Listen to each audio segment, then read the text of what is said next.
Hey everyone, welcome back to another exciting episode of Attack on TCG, where today we are doing Dragon Ball Super. And not just any Dragon Ball Super, Destroyer Kings is out, and I have my first deck profile. But for that, I want to say congratulations to our winner who won our giveaway on the box set. I'm actually playing with the new Frieza card. So, interesting leader, mainly because his permanent, you can't include any battle cards with energy cost of 3 or less in your deck. So that's kind of a toughie. At first, when I first saw this leader, I was kind of like, I don't know, but I was told to give it a shot, and I gave it a shot, and it works out amazing. So, activate main, once per turn. Look up to 5 cards from top of your deck, choose up to 1 red extra card among them, add it to your hand, and then shuffle your deck. When this card awakens, when your life, of course, is 4 or less, draw 2 cards, and then flip this card over. Of course, it says you may draw 2 cards. You don't really need to if you don't want to, but I don't see why you wouldn't. But when awaken, activate main, draw 1 card. Auto, when this card is attacked by a battle card, you may choose 1 red Frieza's Army card from your hand and place it into the drop area. If you do, negate the attack and the skill for the duration of turn, which means you can do this every turn if you really wanted to. Now, I will say with that, this leader pulls a card from your deck, well, potentially, unless you whiff. His activate main draws 1 card. This leader doesn't need to attack. You do not have to attack your opponent if you don't want to. So if you know your opponent is trying to get that awaken, you can stall them out for a little bit. Now, I say with the theme with this deck, though, you are pulling cards from your deck with certain other cards. And do that too much, and it may end up hurting you. So you got to know when to start pushing and when to not push. Nonetheless, I actually like this leader. It's a great leader. Let's get to the deck. So normally I like to start with battle cards, but today I'm going to start with my extra cards. We'll play 4 of the Is That All You Got?, which is a nice new red negate card. For 1 energy, if your leader card is red, negate the attack. Then you may choose 1 red card from your hand, place it in your drop area. If you do, choose 2 of your opponent's battle cards, and they get minus 15,000 power for the duration of turn. A great negate that can pop 2 cards on your opponent's side of the field. Of course, against barrier, this isn't helpful, but it's still a good negate card nonetheless. And you're going to notice that I play a lot of red extra cards because you really want to in this deck because of the in-game goal.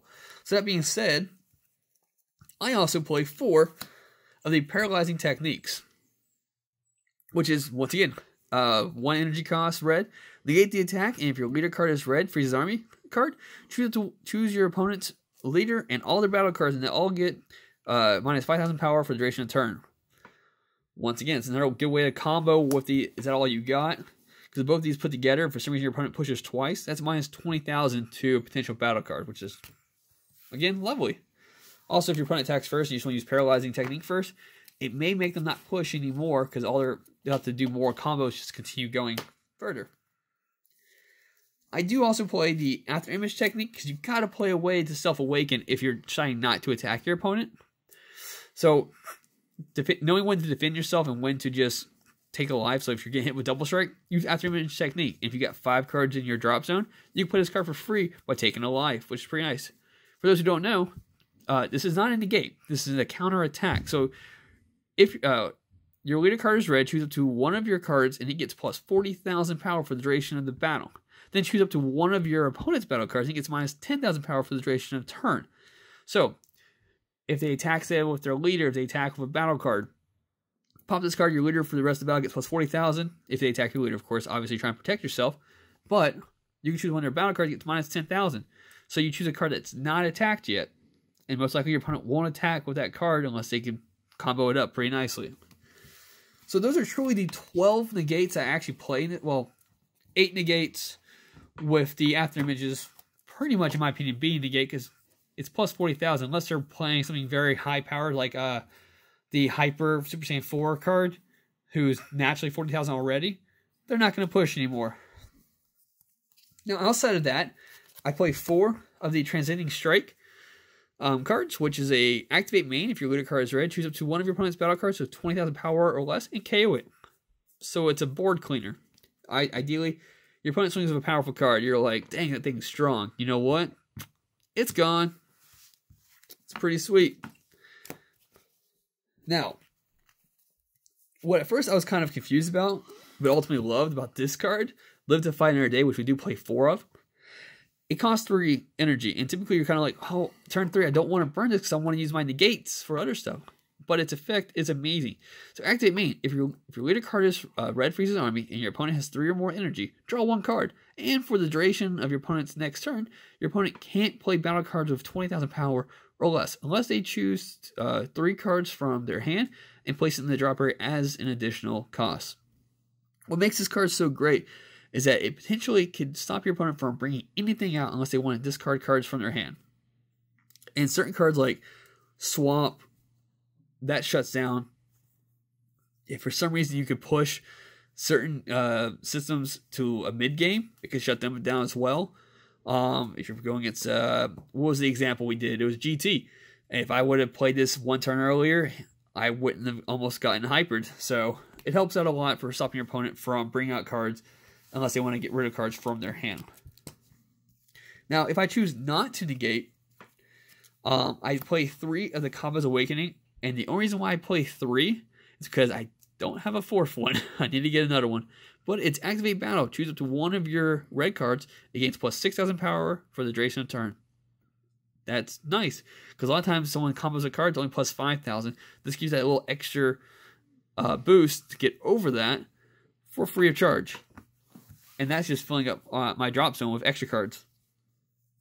Now, with all these extra cards, which is roughly 27 if correct, I had to play 4 of the new model scouters. So look up to 7 cards. Up to 7 cards from the top of your deck. Choose up to 2 Red Frieza's army cards with energy cost 4 or more among them. Add them to your hand and then shuffle the deck. So it's a good way to bring any of your battle cards to your hand if you're not seeing them soon enough. But typically, I never had a true issue of seeing them. I typically would do it to pull certain Frieza cards if I need them, or to just thin my deck out for other pulls later on the road. So those are all the actual battle cards I have. Now, I want to pull some of these aside for potential. Yeah. Alright, so I do play 3, and I'm going to probably butcher this because I've always have, 3 of the Loyal Kikuno, which is a 4-drop. He's a +1 to do a 10,000 combo with. But his auto is that when you play or combo with this card, if your leader card is Red Frieza Army, choose up to 1 red extra card in your drop area and add it to your hand. So it's a nice way, say if like you were to play the Kava's Awakening, and then you combo with this card afterwards, you can bring that Kava's Awakening back to your hand for another combo later on the road. So it's not bad for a plus 10,000. You get, to, in my opinion, the 0 plus 6,000 back, or 1 of your negates back, which can potentially hurt your opponent. So, not a bad one. I played it at 3 only because I like the other one's effect a little bit more. And I typically, as you saw, have plenty of extra cards to go around. And the other one I'm referring to is Kikuno, the Fledgling. And I play 4 of those, which his auto, he's a 0 plus 5,000, but his auto is that when you play or combo with this card, if your leader card is Red Frieza Army card, you may choose 1 card from your hand, place it to your dropper. If you do, choose up to 1 of your opponent's battle cards, and it gets minus 5,000 power for the duration of the turn. That card is amazing to combo with.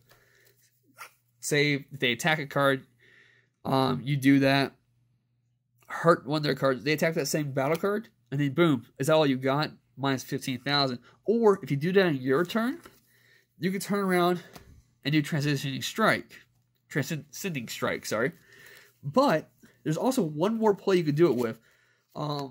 We play 4 of the Berry Blue, the Negotiator, and you could do that same combo with her. If you attack with your leader, combo with Kikuno, and then you play her for a 5-drop. When you play this card, if your leader card is a Red Frieza Army, choose up to 1 of your opponent's battle cards with 25,000 power or less, ignoring barrier, and gain control of it. That is for the entire game. So that could be a huge thing. We tested when we built these decks yesterday, we tested it out against one of the other new decks, and I thought I was out.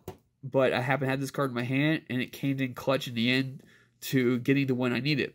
So it's a nice card to get in the end. And if your opponent doesn't have barrier on, I say, a 30,000, comboing that with the Fledgling one, knocking out my 5,000, use Berry Blue to grab that card then. There you go. put all those aside real quick. Now, if I'm not getting the cards I need, I also play 4 of the Quick Shift Berry Blue. So, +1 plus, 1 cost 10,000 plus combo. When you combo with this card, if your leader card is red, you may choose 2 cards from your hand, shuffle them into your deck. If you do, draw 2 cards. So it's a nice way of just cycling 2 cards out of your hand, putting them back in the deck, just to grab 2 more cards and hope you get what you need from that point on.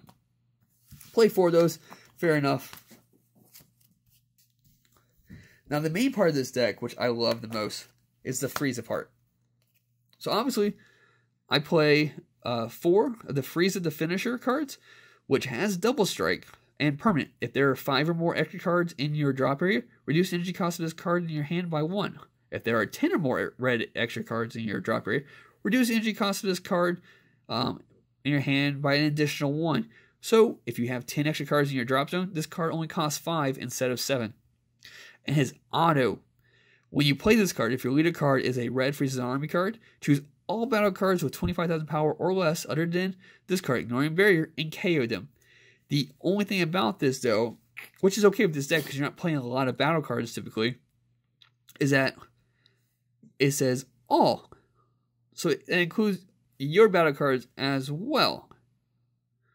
So that's kind of a thing. You play this card, it wipes everything on the field that's under 25,000.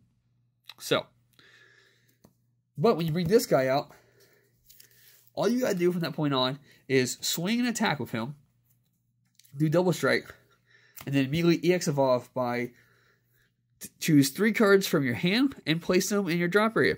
And boom, you can just EX Evolve into this Frieza, the Golden Frieza. Frieza.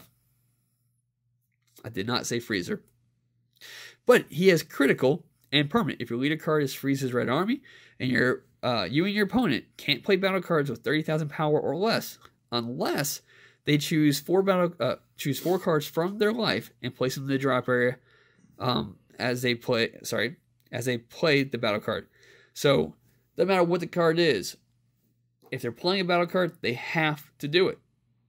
Simple enough. When this card, like I said, when the card evolves, it switches it to active. That's why you attack with the first one, then you bring him out, and you're good to go. But there's one more thing. I decided to include the Frieza's Army Reborn card, which has quadruple strike. And if your life is 2 or less, reduce the energy cost of this card in your hand by 3. So, this is my turn 6 play, potentially. Turn 5, you play the Finisher. Turn 5, you evolve into this one. Turn 6, you drop this guy. And if you're not attacking, maybe your opponent will play a battle card to get rid of 4 life. You know, they need Awaken, right? They don't have a Self-Awake deck, they may do that. Then you play this card right afterwards. And when you play this card, your opponent reveals their hand. You choose 1 card from your opponent's hand, place it into the drop area, then choose all of your opponent's battle cards with 40,000 power or less, ignoring barrier, and you KO them. And then you finish the game with that card. Or the Golden Frieza one. I mean, it's however you work it out. But, like I said, this is a very heavy extra card based deck. I was thinking of reducing the Berry Blues and Kikonos back down to 3 each, instead of having 3 of them at 4, to maybe incorporate Valdo's Assistance, which restands a battle card. You negate and you restand a battle card. So potentially if I attack with the Frieza, attack with the golden one, and my opponent wants to play a card, and they attack to my Frieza to try to get rid of it so they can play something else, I can just negate it and restand my Frieza, so that way they can't continue pushing on it. But, not really sure yet what I want to do with there. I got to test a few more things out. But that is my first deck profile for the new set, and I absolutely love it. So if you guys see anything you would like to change, or got any comments about it, let me know and put it in the comments down below. And like always, thanks for tuning in.